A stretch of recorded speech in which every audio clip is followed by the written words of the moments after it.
अथोपमान खंड।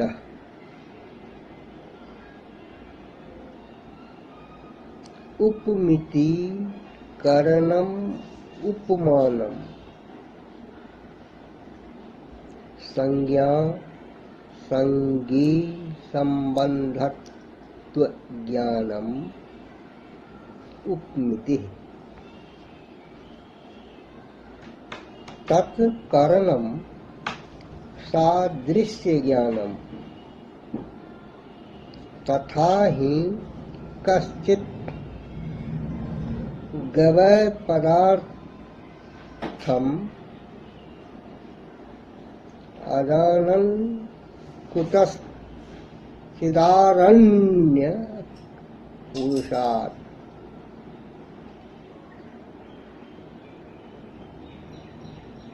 गो सदृशो गवय इति श्रुत्वा वनं गतो गो सदृशो गवय इति वाक्यार्थ स्मरन्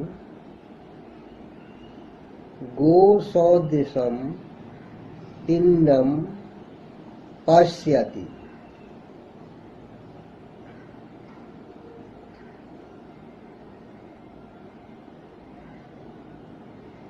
तदंतरम असौ अयम गवय शब्द वाच्य इत्युपमिते रुत पद्यते।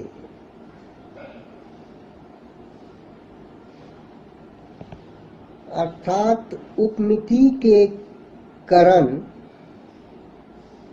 और साधारण कारण को उपमान कहते हैं। संज्ञा पद और संगी पदार्थ इनके संबंध ज्ञान को उपमिति कहते हैं।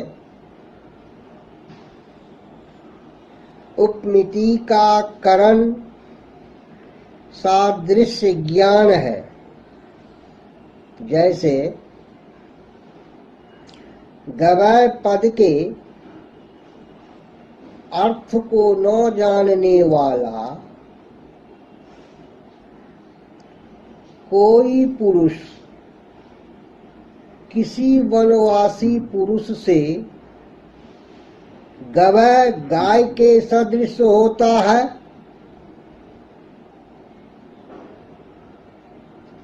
ऐसा सुनकर वन में गया और गाय के सदृश गवय होता है।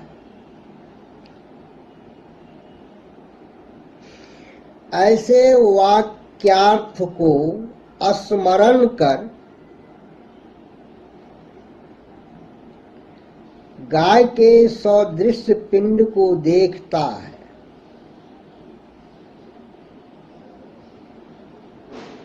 उसके बाद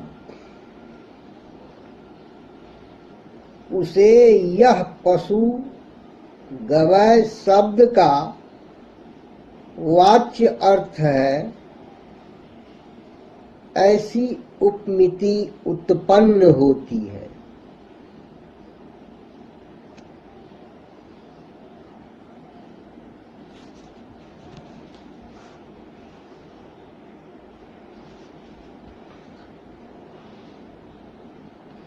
अवसर संगतिम अभिप्रेत्य अनुमानान्तरम उपमानम निरूपयति। उपमितीति उपमितेः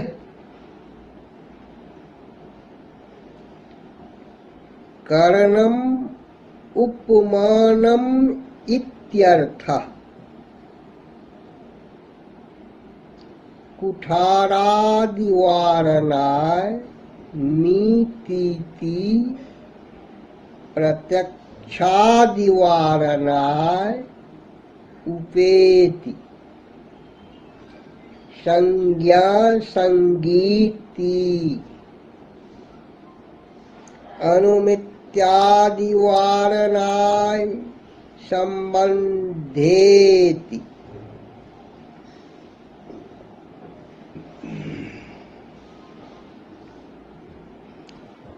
संयोगादिवारणाय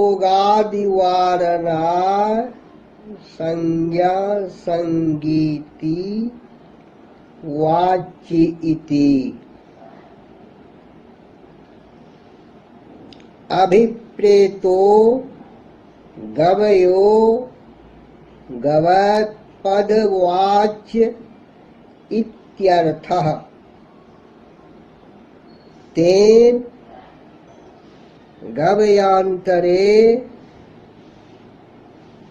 शक्ति ग्रहा अभाव प्रसंग इति दूषणं पास्तम्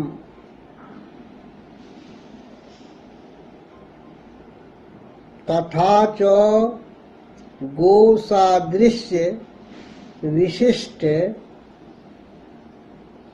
पिंड ज्ञानम करणम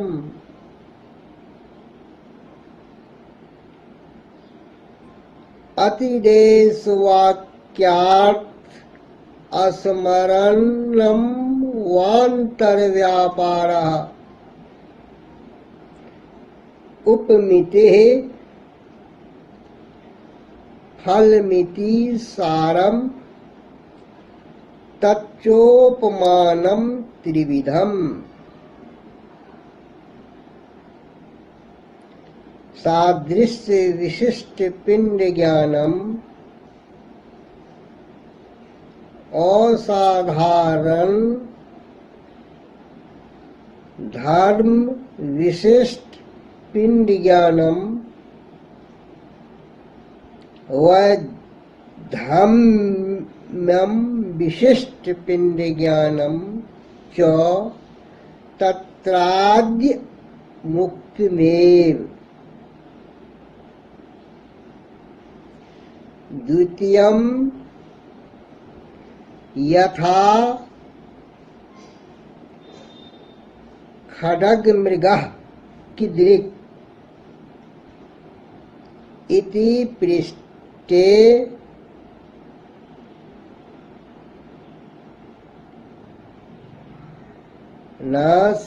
नासिकाल सदेक सिंगो अनतिक्रांत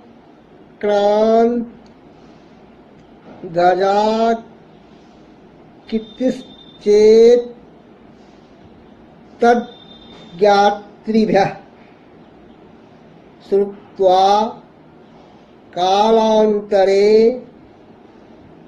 तादृशं पिंडं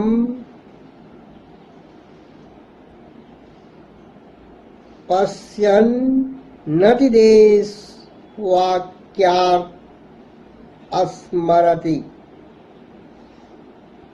तदंतरम खड्गमृगे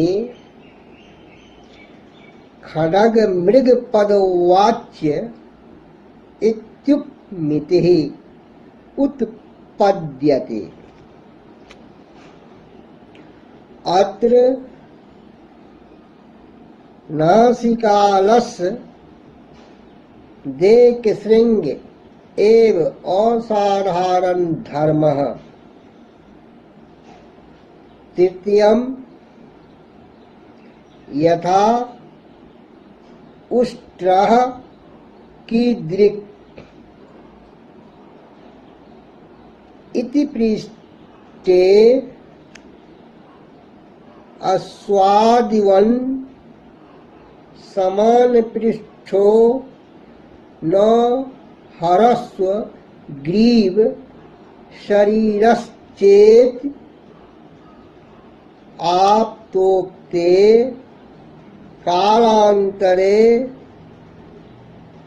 तत् पिंड दर्शन द्वैधम्यम विशिष्ट पिंड ज्ञानम ततो अतिदेश वाक्यार्थ स्मरणम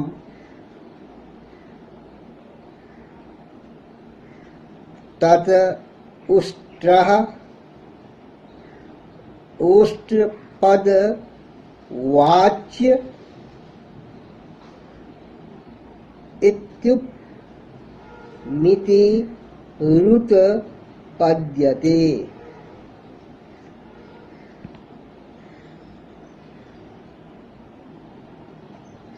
इति पदकृत्य उपमान खंडः।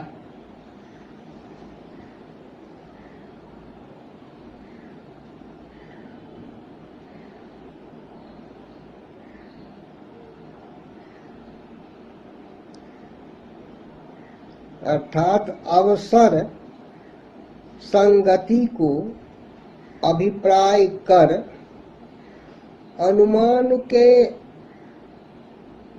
अनंतर उपमान का निरूपण करते हैं।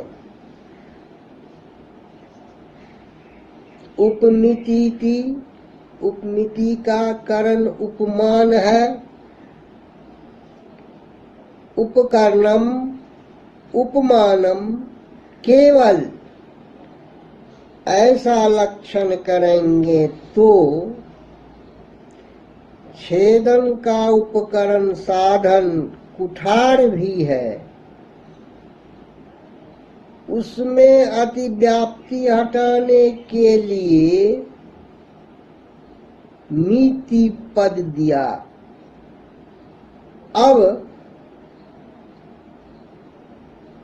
केवल मितेह कर्णम ऐसा लक्षण करेंगे तो मितिमान अर्थात प्रत्यक्ष आदि नीति के करण में अतिव्याप्ति होगी।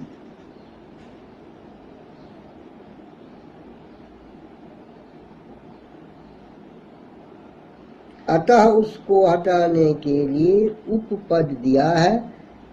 संज्ञा संगीति संज्ञा संज्ञानम उपमिति ऐसा लक्षण करेंगे तो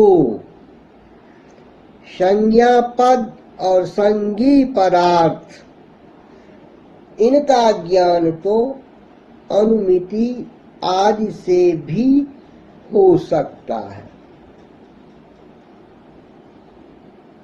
अतः उनमें अतिव्याप्ति हटाने के लिए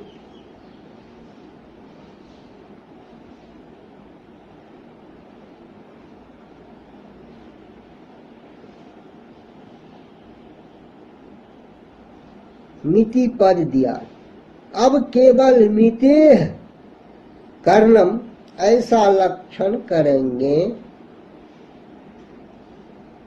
तो मितिमान अर्थात प्रत्यक्ष आदि मिति के करण में अतिव्याप्ति होगी। अतः उसको हटाने के लिए उपपद दिया है।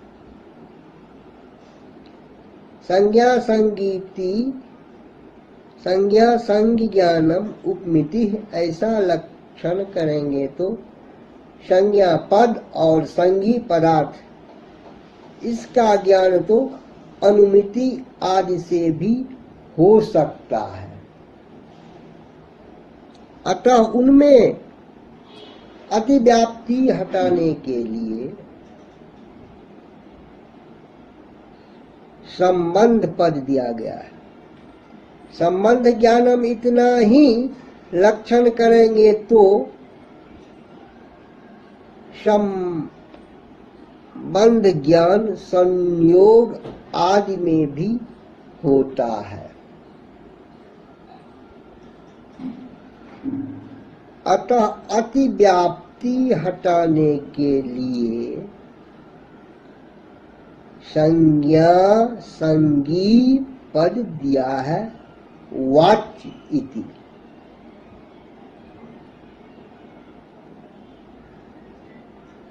अभिप्रेत अभिप्राय विशिष्ट गवय गवय पद वाच्य है, यह तात्पर्य है। उस कारण से शक्ति ग्रह वाले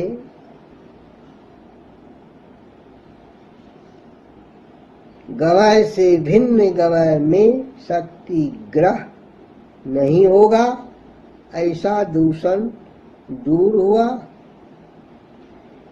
इस प्रकार उपमान में गो सादृश्य से विशिष्ट पिंड का ज्ञान करण है।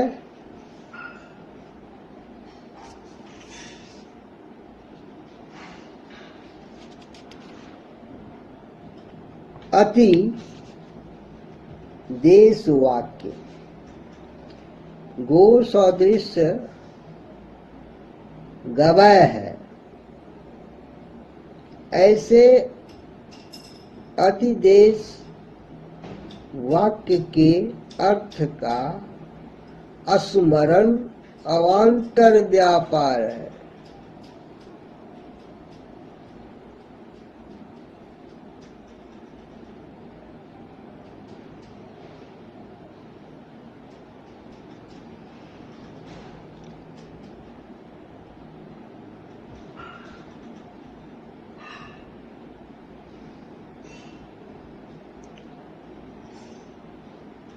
उस उपमान के तीन भेद हैं: सादृश्य विशिष्ट पिंड ज्ञान,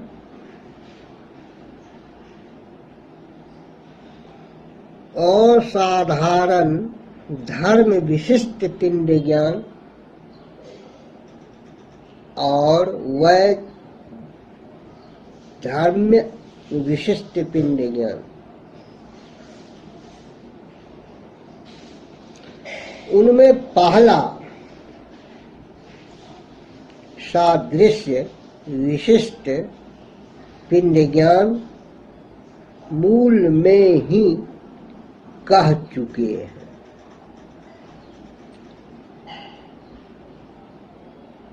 दूसरा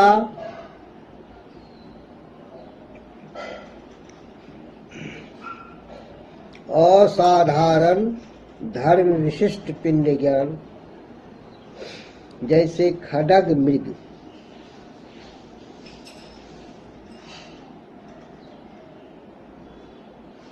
गैंडा कैसा होता है, ऐसा पूछने पर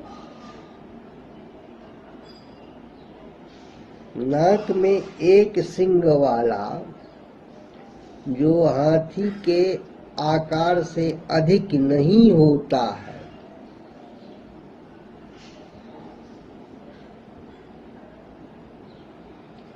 ऐसा खड्ग मृग के जानकारों से सुनकर दूसरे समय में वैसे पिंड शरीर को देखता हुआ अतिदेश वाक्य के अर्थ को स्मरण करता है।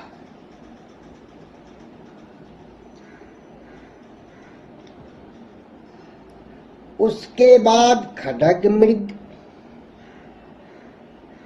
गैंडे में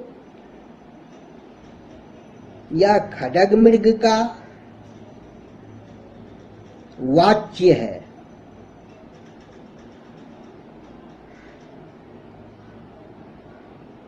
ऐसी उपमिति उत्पन्न होती है।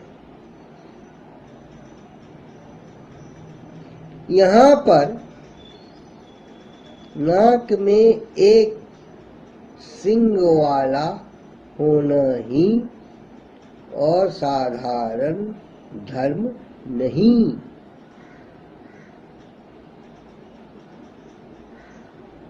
एक असाधारण धर्म है।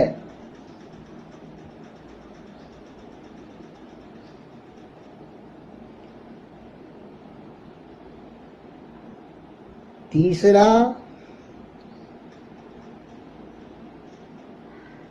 वैधर्म में विशिष्ट पिंड ज्ञान।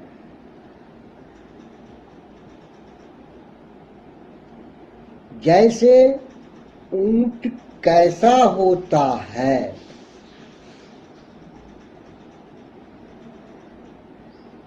ऐसा प्रश्न पूछने पर जो अश्व आदि के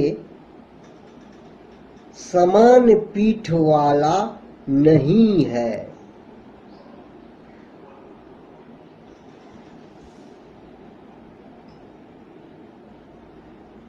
और जिसकी ग्रीवा और शरीर हरस बावना नहीं होता है,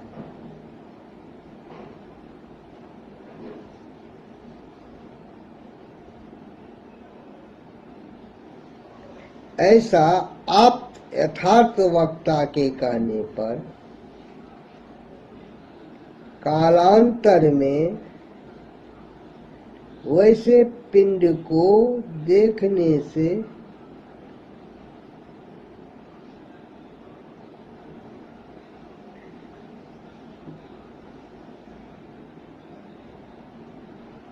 घोड़े आदि के वैधम्य से विशिष्ट पिंड का ज्ञान होता है।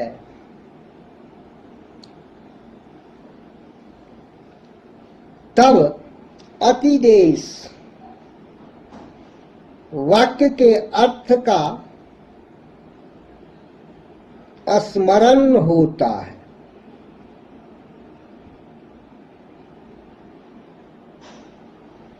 अनंतर ऊंट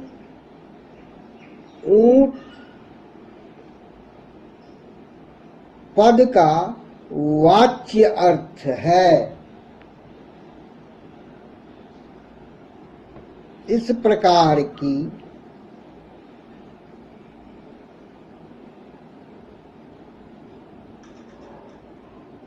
उपमिति उत्पन्न हो जाती है।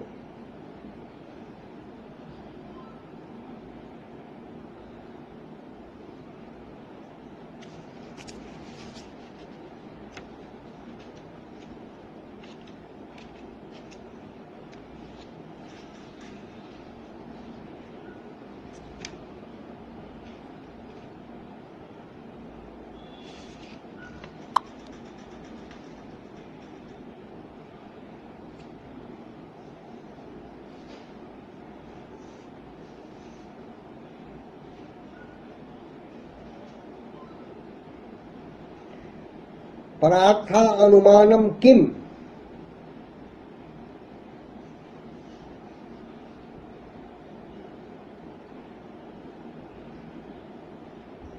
प्रमाण विशेषः यत्तु स्वयं धूमादग्निम अनुमाय पर प्रत्यार्थ पंचा अवयववाक्यम प्रयुज्यते तत्, जो स्वयं धूम से अग्नि का अनुमान करके दूसरे को